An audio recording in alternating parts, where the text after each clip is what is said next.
Pour cette première édition sur le sol émirati, l'Africa Oil Week ou Semaine africaine du pétrole a démarré sur des chapeaux de roue.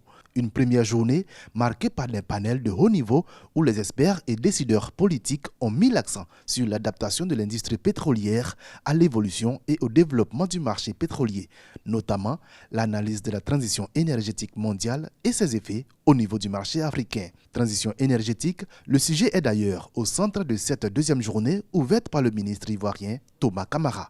Nous, Africains, avons besoin de nos ressources pour nous développer. Avec 17% de la population mondiale, notre contribution aux émissions de gaz à effet de serre reste encore très faible, à savoir 3,8%, et la transition énergétique ne doit pas se faire au détriment de notre développement.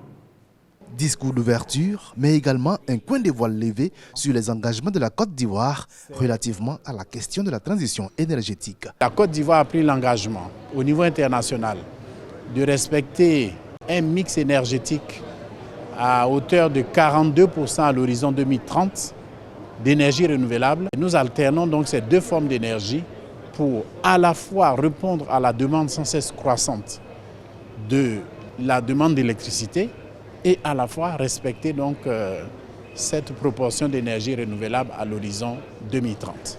La Côte d'Ivoire rentre ainsi de plein pied dans la semaine africaine du pétrole. Après ses prises de parole, le ministre Thomas Kamara a effectué cet après-midi une visite sur une des plateformes du géant pétrolier Eni. Demain mercredi, il procédera à l'ouverture du showcase de la Côte d'Ivoire. Le pays va présenter toutes ses potentialités et ses opportunités d'investissement sur son bassin sédimentaire.